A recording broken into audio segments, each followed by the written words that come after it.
So today we are finally moving on with chordates. Chordates are the most advanced group of animals. They are really the most interesting group of animals. They've got a lot going on. So this will be a fun one to get started in. We're going to do what's called lesser chordates. With lesser chordates, what we're looking at is the more primitive ones, plus the fish, and plus the sharks. So we are going to get started on that shark dissection before too terribly long. And I know a lot of people are excited. The shark is a really cool dissection and a lot of fun to do, if a little bit smelly. So just like before, we come back to this, and I'm really proud of how far we've come because we've come quite a long ways. We're all the way down here to chordates now, and then you can see there are lots of different chordates. So there are a lot of different ones that you may not think about because really we still only think, oh, animals. We think of the more advanced animals. So we are going to start out with the primitive ones, the Agnatha and the Anathostoma. I know I've already mentioned these before, but these are the hagfish and the lampreys. And then Chondrichthyes is the sharks, and then Osteichthyes is the bony fish. So those would all be considered lesser chordates. And then the tetrapods, those are just kind of weird. They're the ones that are, there's only like one in that group. It looks like a really primitive lizard. Agnatha and Anathostoma is what we're going to start with. And this is kind of just a reminder about classification because up until this point we didn't really go into suborders or superfamilies or anything like that. But classification can get a little bit complicated, especially with these more advanced animals. But the thing that we see happen is sometimes we'll have a subspecies or we'll have a suborder or something like that. There are some people who don't even recognize this type of classification. They're like, it's a family, it's an order. There's no such thing as like a subfamily or whatever. So it depends on the scientist that you ask. There's a lot of controversy around this subspecies thing. A species is an animal that can reproduce and make fertile offspring. So any two animals that can reproduce, like two dogs, you can breed any two dogs together, and because they are all the same species, they can make an offspring that's a mutt, and that mutt can reproduce with another kind of dog. So that's an example of a species. An example of two different species would be like a donkey and a horse, and they make a mule. A mule is sterile. Mules cannot reproduce with each other to make baby mules. The only way you can get another mule is by breeding a donkey and a horse together. So those are two different species. So that's how species are classified. So there's this thing called subspecies, and scientists are like, well, is that even a thing? Because they look a little bit different. Like there's an owl that lives here that's one color, there's an owl that lives here that's a different color. They're the same owl, they're just different colors, so they're subspecies. So just kind of keep that in mind as we're going over some of these more advanced groups, that the classification starts to get a little bit weird and a little bit hazy. But we already knew from earlier that classification was weird anyways. And a lot of people don't agree on it. All right, so you do need to write down the superclasses because we're kind of breaking things down a little bit more. We're in the phylum Chordata, and up until this point, we've only done phylums. But now we're looking at a subphylum Vertebrata. So subphylum is they do have a backbone.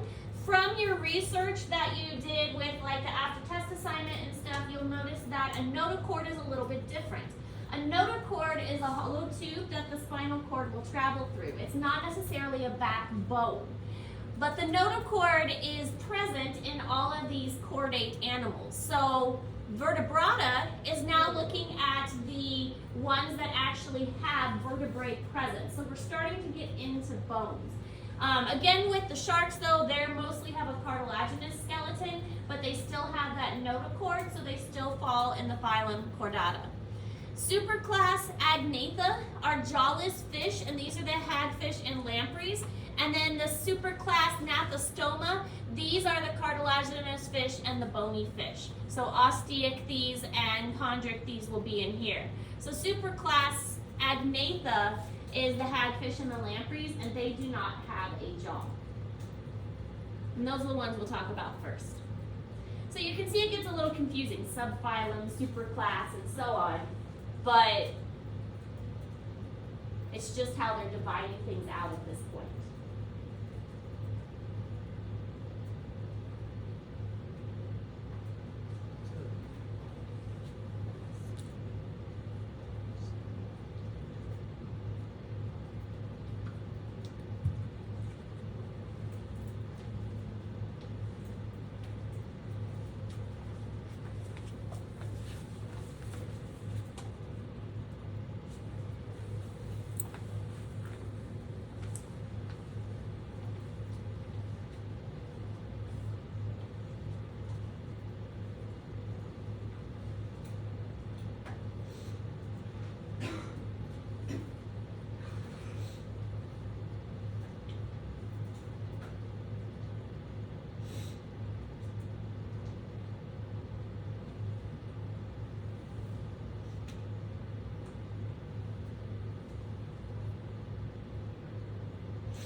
be bilaterally symmetric. So think of ourselves as well, because we are also in this group. We are also chordates. They are deuterostome. Deutero means two, stome means openings. So they basically have one long digestive tract that has a mouth and an anus. We'll see that this is getting a lot more advanced. I mean, we've had a lot of primitive creatures lately. Now we're getting into some more advanced ones. During their development, in order to be a chordate, they had to meet these characteristics at some point in their life. We also meet these characteristics. We do have that notochord, which is a hollow tube that the spinal cord travels through. When we were developing, when we were just a couple weeks old, we also had pharyngeal slits, the dorsal tubular nerve cord, and we did have a little tail. Our tail has gone away, and now it's primitive and a little, like just a few bones, but when we were growing and developing, we did have a little tail. We do also have a complete digestive tract and a heart. The heart can be complicated or more simple, depending on which animal we're looking at.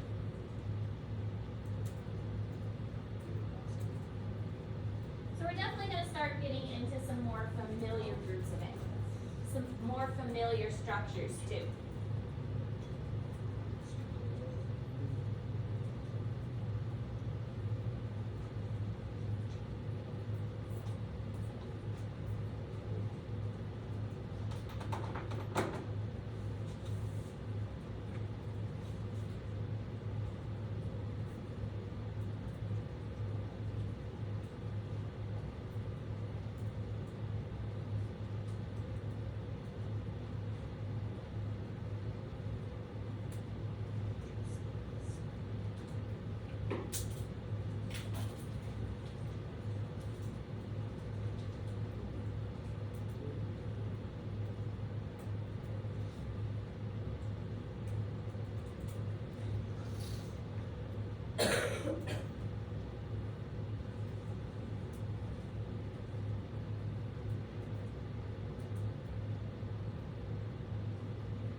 This is in Google Classroom because I realized it was a lot to write down, so I didn't feel like making you write it all down, so I put it in Google Classroom for you.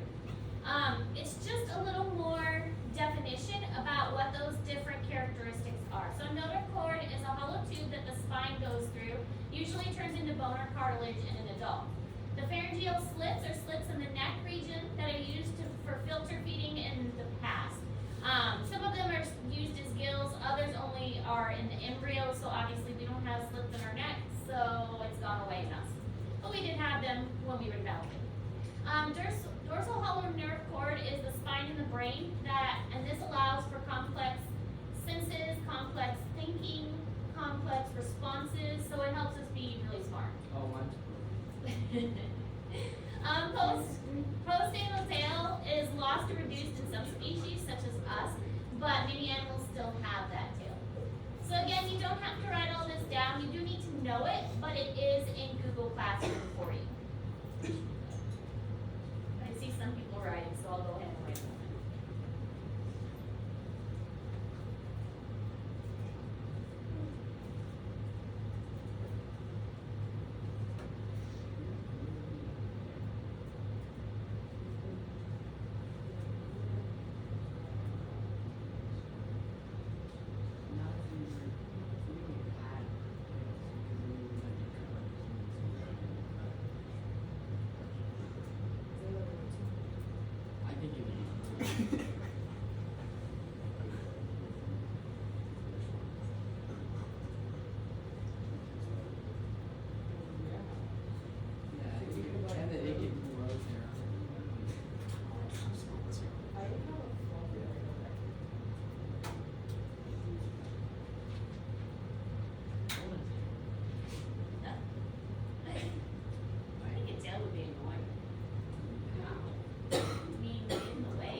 Oh, it's not really. It's a tail animal. Isn't there like something? He called us very good.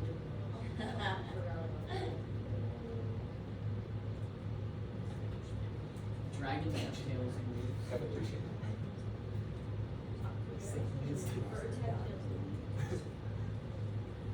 Ducks have tails. You're ruining the. Chickens have tails and wings and can't fly. And they can't fly Dude, either. I'm gonna write on. Flamingos. They can fly. Ostriches are mean.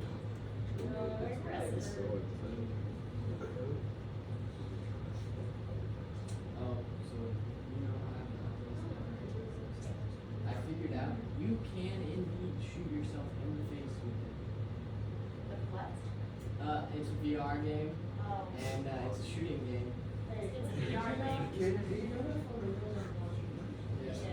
The micro they eat no water comes sounded like you thought I did. Alright, so this is an example of what a baby would look like. We actually look like this first. This would probably be about 5 or 6 weeks of development. We've got the pharyngeal pouches and the slits, the dorsal hollow nerve tube, the notochord, and the postanal tail. So all of those are present. One of the reasons that people say that evolution could have occurred is because if you look at the embryo of a human and you look at an embryo of any other type of chordate, they all look very similar. I mean, it's not until later that the distinctions turn into different kinds of animals. At this stage of development, they all look kind of the same. This is showing kind of the branching and how the different animals have developed over time, the phylogenetic tree. We've mentioned it before, but another thing I want to point out again, because it's been a while, is that the reptiles and the birds are very closely related. They are more closely related than we are to any of them, because they had a common ancestor and they branched off from each other. So you don't really think about it too much, that you might think that, oh, reptiles and amphibians are more closely related. That's not true. The birds and the reptiles are very similar. Birds also share a lot of characteristics that we have, such as being warm-blooded. They're the only other group of animals that create their own body temperature. They're also very intelligent in a lot of ways as well. Another way to look at it, we see here that reptiles and birds are closely related, and then all the other animals kind of spread out. And again, we're gonna not talk about all of these and kind of group some of the more primitive ones together. I like the other ground better. It's more. They're kind of the same. I like Yeah, that. they're really. One's just standing up. All right, so let's talk about agnatha. These are the jawless fish. Hagfish and lampreys. They are kind of weird and kind of weird looking. They are the most well known in this group, but they are not the only ones in this group. Hagfish are marine. They are going to only live in the ocean, and they typically live in the sand and the mud. These can be found a lot of times in really deep places, so they don't have to live closer to the surface. They are thought to be the most primitive group of vertebrates, and they produce a crazy amount of slime. That is their defense technique, is that they make all this slime, and if you put them in like a 5-gallon bucket, they can fill a 5-gallon bucket completely with slime in just a matter of minutes. So they produce a huge amount of slime, which makes it very difficult for predators to eat them. Sometimes, because their body is long and thin like an eel, they'll make the slime and then they'll kind of tie their body in a knot and slide the knot down, because that makes the slime slide off of them. So it's kind of neat that they do that. Typically eat dead or dying fish and small invertebrates. So they're kind of scavengers. If something has died, they will pick it clean and eat all of the flesh off of it. I'm pretty sure we got a video here in a moment. Maybe. I think so. What's that one fish from Nemo where it's got like big old Maybe? I don't That remember. scared me. I don't know. With the dangle thing that goes Yes. Oh, the dangly thing? That's an anglerfish. There, yeah. What'd you say? Crawfish. They're similar. Anglerfish. That's the one that has the male that attaches to it. The male dies and becomes part of the female. And the female blood tract uses the little tiny male. They are always together. That's the definition of until you die. Pretty much. That's Anglerfish are weird. Some of these species aren't gonna do like some of these weird things. Like how would they even do basically squeeze themselves? Slime off. And like how did they like teach themselves? A lot of it is instinct. The more advanced animals can learn, and they learn by watching the adults. Like kittens and things will learn to groom by watching an adult do it. So it's a combination. But for especially the more primitive stuff, it's instinct. I'm gonna say like worms, I don't know how they do No. it. They're just instinct. All right, so this is what a hagfish looks like. Isn't it lovely? Looks kind of like an eel. like a graboid also. Excavator. It's got all these little holes, and these are the slime-producing holes. Here's its mouth, and its mouth is kind of weird looking, but the lamprey mouth is even worse. So when we look at the lamprey mouth, that's even worse. That's yucky. There's the hagfish mouth, though. The hagfish mouth kind of projects out like this so that it can chew on the dead tissue, and then it kind of sucks its mouth back into. Pretty cool. All right, so lampreys, both marine and freshwater. So there are lampreys in the Great Lakes. Most are going to be predators of other fish, and they do have a sucker-like mouth with lots of teeth. And their saliva has that anticoagulant, which basically means that it's going to prevent the blood from clotting. And when it prevents the blood from clotting, the blood flows more freely so that the animal can suck the blood, pretty much. They do spawn with external fertilization in freshwater, fast-moving streams. And maybe I didn't have a video. If not, I'll find a video and we'll watch it tomorrow of the hagfish. You forgot an S. Probably.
I saw someone that like feels in a secondary job. Well, no. I don't really know a whole lot about eels. But I wouldn't doubt it. I mean, marine animals are very weird. Cause this guy like used to go out to the ocean, feed his pet naked like hot dogs, and he got his thumb stuck in the back, and then he'll feathers on the dog and get his thumb off. Eels can get quite large too. I mean, we see a lot of pictures of eels being small, but this is what a lamprey looks like. The lamprey here, we can see a couple that are stuck on this fish. Here's one that's kind of elongated. This is what their mouth looks like. When I was going through the stuff that we have here that was left over from Miss Rogers, we do have an example of a lamprey. So if you want to take a look at this at some point, you're welcome to. But this is like the side view of the lamprey, and you can actually see the spine and see the mouth parts where with all the little teeth on it too. All right, so I guess we didn't have the video, but I'll find the video because it's really cool, and I'll probably show it tomorrow instead. today you have a new assignment because hopefully most of you are done with that fairly easy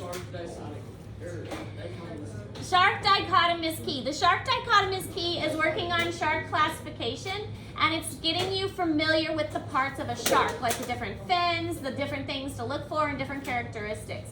So the shark dichotomous key is in Google Classroom. That will be due, Right in there.